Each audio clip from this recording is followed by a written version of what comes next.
Olá, meu nome é Ricardo Moreira, eu sou AIR e produtor musical. Mas que raio de negócio de AIR é isso?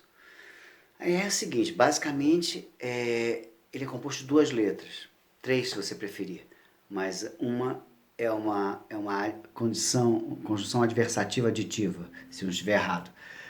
O A, de artistas, o E, simplesmente aquele Ezinho comercial, né, que liga as duas questões vitais na música, e o R de repertório, A e R. Você vai reparar nos discos, basicamente quase todos os discos da indústria fonográfica até então, eles vinham assim, ou diretoria de AIR, AIR, gerência de AIR. Eu fui gerente de AIR muito tempo na Universal Music, no período em que ela esteve 10 anos em primeiro lugar. Meu diretor era o Max Pierre, com quem eu aprendi absorvi esse talento de AIR, aprendi as coisas com ele. Esse departamento cuidava de todos os artistas contratados pela companhia e ele fazia com que esses discos dos artistas necessários, afinal de contas, os produtos que as companhias vendiam eram discos, né, eram CDs, e no mundo físico ainda, né? E a companhia estava na mão dos AIRs, né? Os AIRs precisavam fazer os artistas produzirem os seus discos, comporem, gravarem, enfim, até o disco ficar pronto. Isso é um trabalho, às vezes hercúleo, fazer o artista se mover e produzir o que é bom para ele próprio, por incrível que pareça. Então, outro dia eu me dei o trabalho de contar mais de 300 discos nos quais eu pude colaborar como gerente artístico, gerente de AIR. A gente tinha essa função. Para começar, o despertar do artista, né? Cada artista tinha um período ideal para ser lançado ou preferido. Os artistas de axé music, por exemplo, ficavam muito pautados pelo carnaval. Se você tivesse um projeto de Natal, você ficava muito pautado pelo evento do Natal. Se você estivesse fazendo um disco de samba, era uma coisa sazonal, mas que se ficasse ali perto do carnaval era bom, ou então o mais distante possível das festas juninas. Isso pautava o início das gravações, das sessões de gravações dos artistas. Isso também tinha que pautar a criatividade do artista. É muito estranho a gente pensar na produção de canções como uma coisa, como se fosse uma produção de uma campanha publicitária ou um jingle. É meio duro você pensar nisso, mas há criadores que preferem ter as limitações do prazo para poder produzir, porque senão música é uma coisa que você tem que desistir. Uma hora ela tem que estar pronta, porque senão você fica fazendo ela o tempo todo, mudando ela o tempo todo. Há artistas que já aconteceram casos, né, que pegam discos, músicas lançadas há 2, 3 anos e dão um outro nome, mudam a letra. Já aconteceu e não para de acontecer. Por quê? Porque o cara tem sempre um pitacozinho, tem sempre uma coisinha a mais para colocar. E isso nem sempre é bom quando você fala de produtividade. Então, uma das funções do AIR na companhia, além de contratar os artistas novos, tentar manter os artistas antigos bons para as companhias, ver na concorrência os artistas que seriam importantes, que aquela companhia que você trabalha tivesse com eles sob contrato. Você tinha todas essas funções. Depois que o artista estava no cast, você pautava o começo dele, o começo assim, você tinha que ligar para ele. E aí, Cassaélia? E aí, Ivete? Como é que estamos de repertório? Já tem alguma coisa? Eu já tenho algumas coisas aqui, porque a gente também, nessa função de AIR, a gente ligava para as editoras, ligava para os compositores, encomendava música, encomendava temas que a gente achava interessantes para aquele artista.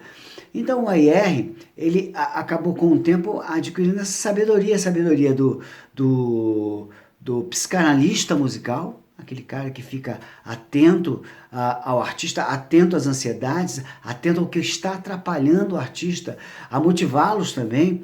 Então a gente não tinha um divã na nossa sala, mas muitas vezes era um divã imaginário, onde a gente sentava o artista e tentava motivá-lo e tentava entender qual era a angústia dele, a angústia de criação que todo artista tem, entender para onde ele queria ir, se aquele caminho que ele queria ir era seguro em termos de investimento, porque o AIR, o talento do AIR é um talento bruto, ele pode ser aplicado dentro ou fora de uma companhia. Contudo, Quando o AIR é o funcionário de uma companhia, ele tem uma outra interface muito difícil de lidar com. É que ele precisa entender se aquele projeto que o artista tem na cabeça, ele tem possibilidades comerciais, porque as companhias, no formato anterior delas, elas financiavam o disco dos artistas. Então, assim, você tinha artistas, discos de 100 mil reais, como tinha de 300, 400, 500, quase 1 milhão. Os acústicos custavam quase 1 milhão, por exemplo. Então, de acordo com o projeto do artista, você também tinha que fazer aquela interface. Olha só, o artista, você quer fazer um disco de flauta transversal e voz. A gente não acredita nesse disco, a gente não... Mesmo que as canções sejam boas, não vai dar certo, porque não vai tocar no rádio, porque a televisão não vai ter interesse, porque você não vai ter que andar sempre com flautista, ou você toca flauta. Enfim, o que eu quero dizer é que os AIRs dentro das gravadoras tinham essa função que ia para além, um pouquinho para além do desejo do artista. Tinha que misturar as necessidades do artista com a necessidade da gravadora. Já fora da companhia, quando você tem um AIR, um cara que tem a sabedoria do AIR, a sabedoria do AIR é exclusiva? Só uma pessoa pode ter? Não, até um amigo teu pode ter. Mas nem sempre tem, né? Porque uma das coisas que o AIR não pode ser amigo do artista, não é que ele tenha que ser inimigo. Ele pode até tornar-se amigo, mas quanto mais amizade, quanto mais brodagem, menos isenção ele vai ter para fazer comentários, para construir a carreira do cara, porque é preciso dizer coisas amargas, coisas difíceis, coisas como assim, essa música que você adora é muito ruim, ela é ruim, não vai dar certo, ela não funciona, ela não é tão bonita quanto você imagina, ou aquela coisa, olha, essa música precisa de um refrão, essa música precisa começar no refrão, essa música tem que ter uma ponte, ela está cansativa. Você tem que cantar o A e o B e depois o refrão. Você não pode cantar o A, o refrão e depois o B. Enfim, cada música é uma música. Você tem que fazer coisas... você tem que falar assim, olha, esse tema não é legal. Vamos fazer outra letra? Vamos pensar em outra coisa? Vamos aproximar o Ronaldo Bastos? Vamos aproximar o Chico Amaral? Ou, sei lá, um letrista para ver se ele faz uma coisa bacana, porque essa letra não está funcionando. Você tem que falar coisas que não é exatamente o que o artista quer ouvir. E elas são precisas, é preciso ser ditas, essas coisas precisam ser ditas, por várias razões. Uma, se você está dentro da companhia, porque ela não vai atender aquela necessidade, vamos dizer, ser mais comercial. E do lado de fora, talvez todas essas coisas que você tenha montado, esse ideário que você tenha montado dentro da companhia, eles valham do lado de fora também. Afinal de contas, o artista precisa de uma música boa, todo artista precisa de uma grande canção. Não é mesmo? Então você não pode estar muito plugado pela amizade demais.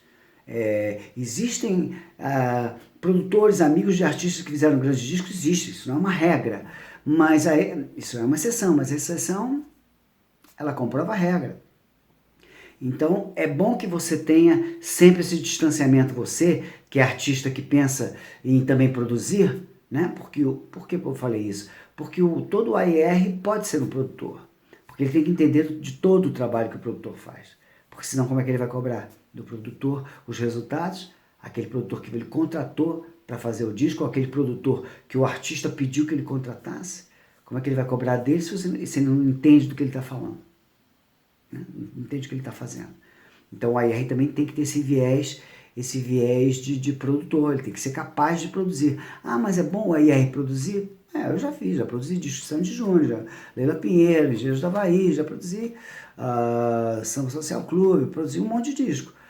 Mas assim, não é a função que eu gosto mais, eu gosto mesmo mais de supervisionar tudo. Então assim, estamos falando do que é o AIR? O AIR é isso, o AIR é o cara que fica de fora, por cima da questão.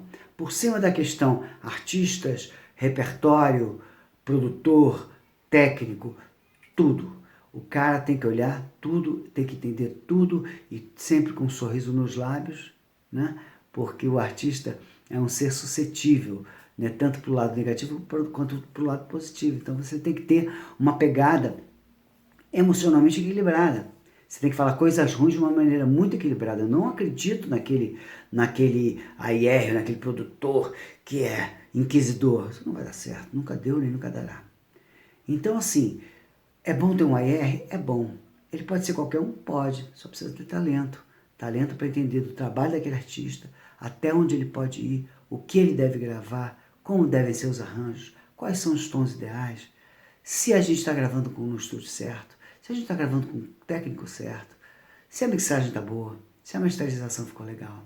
Enfim, o AIR, ele tem que saber de tudo um pouco, é um sofredor. Não, é bom fazer isso. Mas ele tem que tá ligado, ele tem que ter na cabeça a responsabilidade da carreira do artista e dos objetivos do artista. E ser um excepcional interlocutor. Né? Não é aquele cara que é uma parede que o argumento bate e volta, não. Você absorve e devolve uma articulação emocional, intelectual sobre as intenções do artista. Desse bate-bola é que sai o sucesso.